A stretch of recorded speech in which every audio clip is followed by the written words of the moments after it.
Welcome to a wonderful sponsor, Micro Center, where I'm going to be building the ultimate sleeper gaming PC. On the outside, I want it to look beige and straight out of 1998, but on the inside, we're gonna load it up with some of the most high-end components I could possibly fit. This all stems from a video I did back in 2018, where I built, at the time, a really cool retro-themed PC, which is still one of my favorites. So today, I want to get as close as possible to that, but using 100% brand new components I can buy here in the store. I want to start with the case. Now, there are a ton of options here at Micro Center, but as you can see, they're very modern. So we've got like some wood, which is lovely. The problem is that looks way too cool. Oh, this is it. Absolutely, man. So I've seen this before. So this is the Silverstone FLP01. This is 100% what I need. No one would ever look twice at this. It's even got the old school sound. 165 bucks, worth it. I need to find some things that are a little bit more unusual. So optical drives are probably actually a good place to start. As DVD, not Blu-ray. Actually though, I'm kind of about that. Making smart decisions, that's not what I'm about. I will say there's a lot of stuff that I cannot use, which is all this beautiful Lee & Lee hardware. Wait, is there literally just one 80mm fan in this? Oh my God, there's just one in here, this huge package. Okay, now I'm just looking for beige. Every other color doesn't matter. I live in a beige world. So here's something I need to think about. What size of a cooler can I fit? I may have to go with like an NH L9. This is a very low profile cooler. The problem is that it's not gonna be particularly powerful. I literally think that I bought every single beige fan that's in Micro Center, and that's concerning. Oh, is there a beige power cable? This is kind of beige. No, focus. Okay, so I'm gonna break the rules here. If you're building a PC, you should pick some of your big ticket components, your CPU, your GPU, pretty much at the very beginning. However, because I care really about aesthetic, I'm gonna choose my motherboard entirely based on color, and then I'll like fit a CPU in it. Old school motherboards used to be pretty much all green. There are no beige motherboards. There never were. There might be some weird like old enterprise board that actually is still green. I found it, green. I shouldn't do this, this is a terrible idea. None of this makes sense for a gaming build. Do I make a bad decision for aesthetic? Or, yeah? For this build, absolutely. Yes!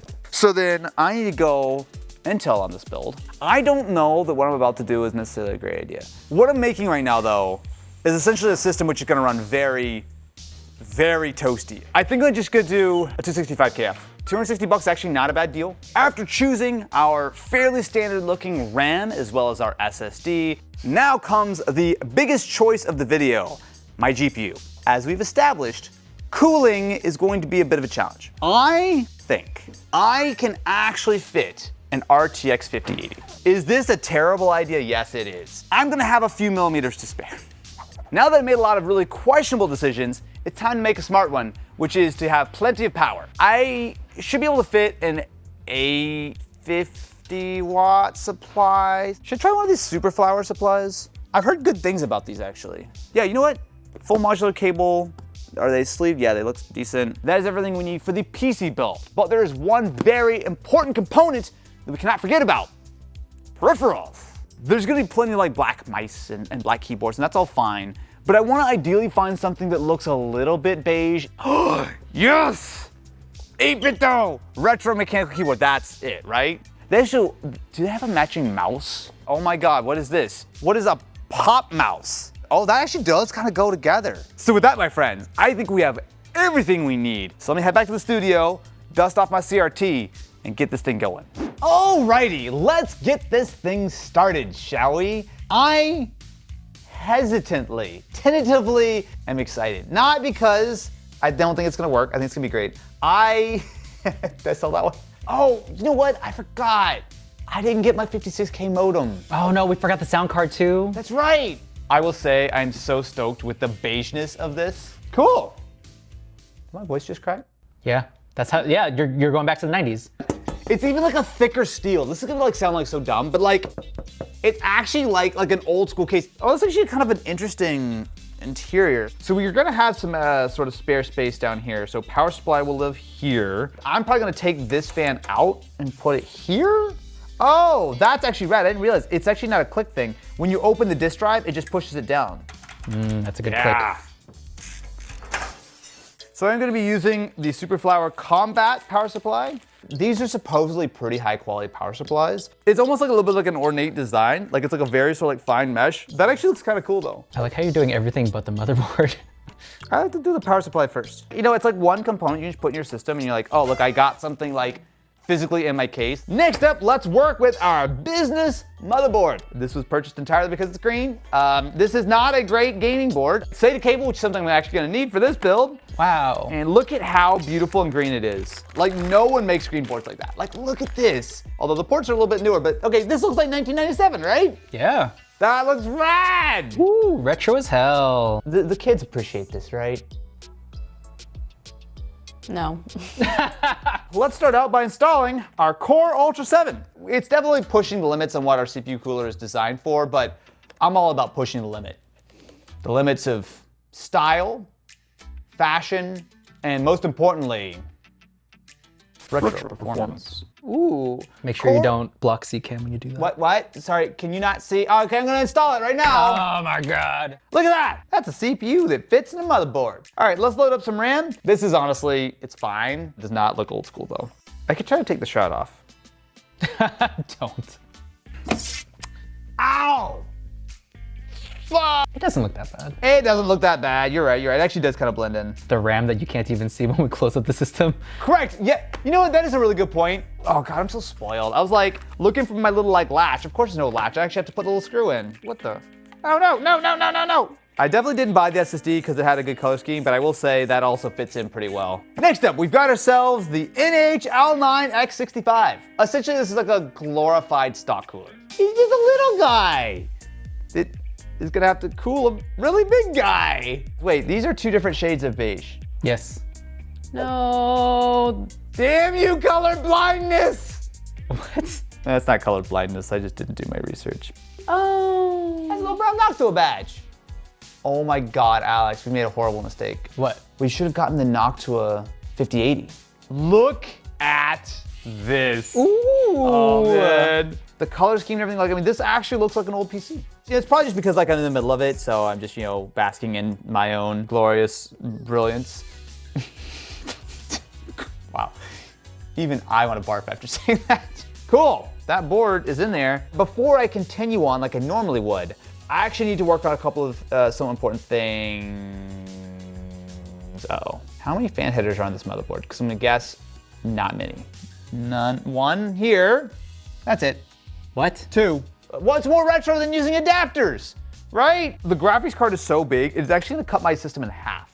I'll get the fire extinguisher. Thank you, I appreciate that. Yeah, that's probably a good idea. Now, we got the big guns. And by big guns, I mean, I don't know why this is the world's largest box for a tiny little fan, but this is going to be our 80 millimeter Noctua. I actually think that if it's sort of a two chamber kind of setup, that actually might be helpful because the graphics card air is all gonna get pushed out. Should be fine. Should be fine. I think it should be fine. If I say it more confidently, it makes it more true. Yeah. That was very confident, Alex. I don't believe you. Screw you. Okay, so I have my fans installed. We should have plenty of airflow. As you can see, I had to use quite a number of Y adapters to get all of my fans into the two fan headers on this board. But the problem is that I have done none of my cable management or even plugged anything in. Unlike a normal PC where you can just kind of hide them in the back, there's nowhere to hide. All of this just has to go in here. Cable management. Who cares? Couldn't agree more. So why don't we start by taking a look at our small form factor RTX 5080. It says it right here, SFF. As I mentioned, this is a big old, oh boy, that's gonna be tight. All right, you know what's funny though, I actually don't need a support because the graphics card is actually going to be resting with its gravity pushing down into the slot instead of on the side. I just wanna make sure that this actually fits before I go into a tailspin. Oh, Jesus, oh my God. Ooh. Oh! The eagle has landed. Well, I'll see you on the other side, my friends, when this definitely works. Woo! Let's do it. Okay, so when I said that cable management is gonna be a concern, this is what I mean. This is without even the optical drive-in. I think we've got cables run in the vague area that they're supposed to be in, but let's make sure this works and then I'll try to find a way to make it not horrifically ugly. Oh God, it does actually kind of work. The cables do clear. There is so much room for that. You know that thing that happened where like graphics card cables melted and started stuff on fire? How did this bracket go in? It went like this? Yeah. Who cares about structural integrity when we have no integrity at all? Hey. Okay. Oh, stuff's happening. I can feel so much airflow. It's almost like I got 5, 6 fans blowing directly at my face right now. Hey, yo! Let's go! I think you earned this. What did I get? Oh my gosh! An Intel Core 2 Duo sticker! Yes, my dreams have come true, even though it should be like an 8086, but we'll take it! Look at that old school BIOS too. So after a little bit of TLC, mostly screwing some things in, pushing some cables into some dark recesses where they'll never be seen again, it's time to unleash the power within. All right, it ain't pretty, but it is done. What are you talking about? It looks great. I mean, this gives me a little bit of anxiety. Now that we have everything actually assembled and ready to go, let's do one final check to make sure none of our fans are grinding. Yeah, buddy. That's actually not even that loud. Like if I put my mic right up to it. The one thing I regret with this build, and Alex told me so and I just didn't listen to him, was that while we have a CRT for it, it unfortunately is not the correct color. Instead, I have a silver CRT. Okay. Don't worry, that's fine. This is one of them newfangled listening machines. Is it No. an answering machine? No, it's for Wi-Fi because that What's the motherboard. Wi-Fi? Now, our monitor, of course, does use VGA, which is sadly not supported on an RTX 50 series card, but I do have a VGA to HDMI adapter, which should be fine. Oh my God, it immediately works! Let's go! Ooh, scan lines and all. As always, when it comes to a CRT, to my eyes, this looks great and fine, but on camera, it's very flickery. So, sorry. Yeah, 1024 by 768, which is, I would say, an acceptable resolution for this. Now, we also do have our 8BitDo keyboard, which I actually think is pretty cool. It even comes with like a beige cable. I've tried the 8BitDo keyboard in the past. As far as I know, almost every version of this is just a reskin, but they've got like custom keycaps. There's like a lot of like nice little details here. It's actually like pretty good. So we bought the Logitech little pop mouse. However, it only supports Bluetooth, which has clearly not been invented yet. So instead, we dug out of our inventory an old school Microsoft mouse, complete with the giant red LED of doom on the bottom. Yeah, that you just shined in my eyes. Did I? Oh, God. Sorry. I'm going to eject my optical drive. Everybody ready? Oh, buddy! We do have our Core Ultra 7 265K. We have our 32 gigs of RAM. We also have our 1 terabyte SSD. Imagine 1 terabyte of storage in 1995. That would be like an entire room full of stuff. Let's see if our clear Lord CD actually works. And I always forget which side this goes in. Wait, Windows Media Player Legacy pops up? Ooh.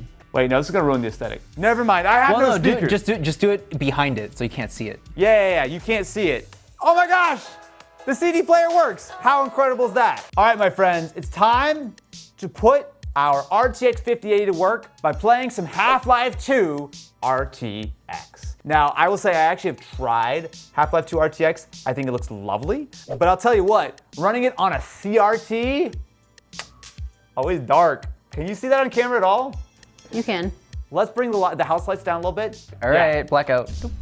Oh yeah! Whoa. Hello there. Welcome to 2025! I gotta say, I am incredibly happy with how this system came out. Is it true that the vast majority of the work that we put in is never going to be seen by anyone? Yes. Is it also true that we have got a legitimately very, very powerful system that not only is running, I will actually say, like, I mean, just doing the little like hand test, it's not even like that warm. And importantly, we have one final step to complete the build. You can notice that I did put on the Core 2 Duo badge sideways. That's straight? Ish? No. Not really. Oh, it's stuck. Okay, cool. Going along with the retro theme of this video, which to be fair, this is not the same age. I've been using an iPhone 5C just for fun. See, look at this. Look at that beautiful B-roll. Look at that. Oh, brother. Beautiful. Look at that 1080p shaky footage from my iPhone 5C. See? If you'd like to learn more about any of the components we used here, we'll of course have links in the description, or you can just go check out your friendly local Micro Center where they will have all the parts you could ever hope for and then some. Thank you very much to to Micro Center for sponsoring this video. And if you'll excuse me, I'm going to go tear out my desk and try to figure out how I can get this giant beige flat tower to fit, because it only looks good with the CRT on it.